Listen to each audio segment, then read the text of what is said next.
el tema del recaudo fiscal es necesario revisarlo. Yo no sé si para luchar contra la evasión, con semejante cantidad de dinero que se va por cuenta de evasión, se requiere una reforma, pero indudablemente, y en eso hay que respetar el pensamiento del gobierno nacional, pues creo que evidentemente hay que dar una discusión. ¿Qué tiene de difícil eso? Y tal vez lo dijeron Ricardo y Luis Fernando. Y es que uno no puede quedar bien con todo el mundo. Uno tiene que quedar bien con las calificadoras, pero seguramente, y nos adentraremos en esa discusión en un minuto, va a quedar con la mitad de Colombia o más por las cosas que el viceministro ha dejado ver. Y yo lamento mucho que uno conozca pedazos de la reforma a través de los medios de la comunicación y no un texto, porque eso da para toda suerte de especulaciones, y en particular en lo que yo represento, que es la producción de alimentos y lo que eso representa para los consumidores de nuestro país. Y también, tal vez como lo decía Luis Fernando, pues sí, indudablemente todo esto es un tema de contrato social, pero por cuenta de la necesidad de discutir esta reforma, seguramente se van a ir al traste la discusión de reformas mucho más estructurales que requiere el país para resolver el tema de la informalidad laboral, para reducir el tema del desempleo y en general, porque pues esto va a afectar la recuperación de nuestra economía, así el mismo gobierno diga que es que los impuestos van a empezar a generarse en el 2022 y en el 2023, porque ¿quién está previendo que es que el COVID vamos a salir en diciembre 31 del año 2021? Pero entonces usted está abriendo aquí un debate muy interesante, y es primero la reforma laboral y después hablamos de reforma tributaria. Pues uno creería que un gobierno que está ya en sus últimos 17 meses debería apuntarle a todo, además que, como dicen, para bailar salsa se necesitan dos, y aquí necesita el Congreso de la República a ver si le camina esto. ¿Y qué va a ocurrir? Que por más que los efectos sean en el 2022, pues aquí vamos a estar en un escenario electoral tanto de senadores como representantes y de candidatos o precandidatos presidenciales, tanto del partido de gobierno como de la oposición. Yo sí quiero ver que levante la mano, y yo pensé que usted iba a invitar de pronto a un congresista a esto. ¿Quién le va a jalar a ponerle IVA del 19% a la comida de los colombianos, así sea ahorita, para que entre en vigencia? No, los entrevistamos. Yo particularmente creo que el gobierno está tratando de ser responsable, porque está diciendo, mire, y fíjese el contexto, usted dice un año político, bueno, no lo vamos a repetir. El gobierno dirá, esto es lo responsable de hacer, y el gobierno tiene una gran ventaja frente a los gobiernos anteriores, al menos los dos, que no tiene reelección. Entonces el presidente o el ministro de Hacienda podrán decir, hombre, esto es lo responsable, pero volvemos al punto que hacía Ricardo.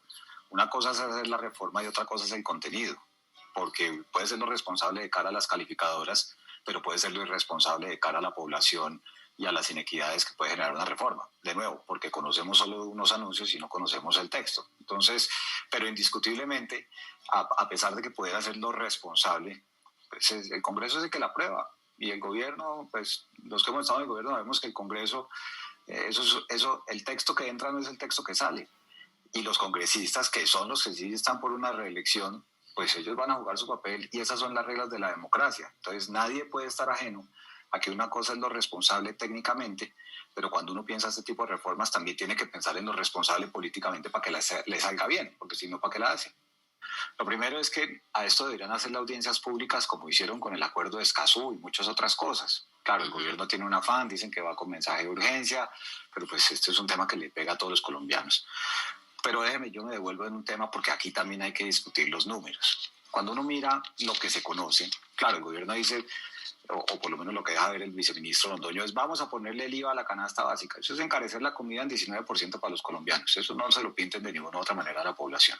Pero el gobierno dice, no, pero es que nosotros tenemos el mecanismo de evolución del IVA para beneficiar a los más pobres. Y yo les voy a dar unos números del DANE y ustedes me dirán quiénes son los más pobres. La encuesta nacional de hogares dice lo siguiente: Colombia tiene 14.3 millones de hogares, y de pronto Luis Fernando me corregirá. Esos son los valores del 2017, que es la última que existió. De esos, 4.4 millones de hogares ganan menos de 908.526 pesos, que es el salario mínimo del 2021. Entre eso y menos de entre 908.000 pesos y 2.7 millones de pesos son 6.5 millones de hogares. Y son, cuando uno suma esos hogares, más los que ganan hasta 3 salarios mínimos, que estamos hablando de, perdón, los 9.3 son, los 2.7 son con esos que ganan hasta 3 salarios mínimos, estamos hablando de 10 millones de hogares. Entonces la pregunta que yo hago es, ¿dónde están los ricos de este país? Porque entonces hoy el gobierno le devuelve a 1 millón de hogares o a 2 millones de hogares, según las cifras del año pasado, les devolvían 35.000 pesos mensuales de IVA.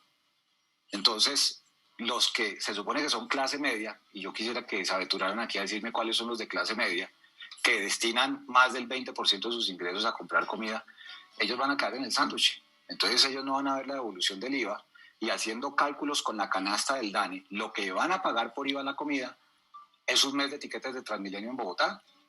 Entonces ahí viene una discusión que el ministro de Hacienda muy hábilmente dice, no, es que en el decil más alto de ingreso, usted y yo que ganamos mucha plata no tenemos por qué beneficiarnos de la exención del IVA, estamos de acuerdo, pero entonces van a ampliarle la devolución a, no sé, 8 millones de hogares, 10 millones de hogares, y si van a ampliarle la devolución, entonces al final del día, ¿qué van a recaudar?